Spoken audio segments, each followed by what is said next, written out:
নিজের কঠিন সময়গুলোতে নিজেকে গোপন রাখাই ভালো। নিজের দুঃখ কষ্ট কাউকে না দেখানোটাই উত্তম। জীবনে যদি কখনো খুব খারাপ সময় আসে, তাহলে নিজের দুঃখ কষ্টগুলো নিজের মাঝে এমনভাবে লুকিয়ে রাখতে চেষ্টা করো যেন সেগুলো তোমার গা ঘষা মানুষটি গোপনেও টের না পায় যে তোমার মনে দুঃখ কষ্ট লুকিয়ে আছে।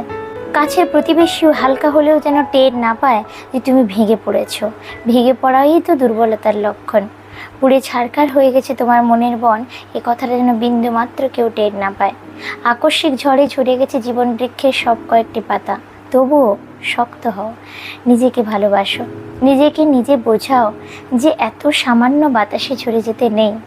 নিজেকে নিজে সবসময় বলো যে আমি আমার জায়গায় একদম ঠিক আছি, আই এম দ্য বেস্ট। এই কথাটাই নিজেকে বোঝাও। অপরের দুঃখ কষ্টগুলোকে নিজের মাঝে বয়ে বেড়ানোর কোনো দরকারই নেই। যার জন্য সারাদিন তুমি চিন্তা করছো সেটা তুমি করোই নি, অথচ কেউ তোমাকে পাপের ভাগী হওয়ার জন্য বাধ্য করছে।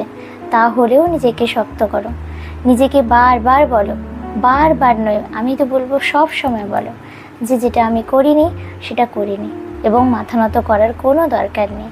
নিজের কাছে নিজে কতটা পারফেক্ট সেটা জরুরি, এবং নিজেকে নিজে সৎ বলতে শিখুন। নিজের কাছে আগে নিজে সৎ হন, তবেই নিজেকে সৎ বলতে পারবেন। ভালো থাকবেন। ভালো লাগলে অবশ্যই শেয়ার করে দেবেন। Thank you.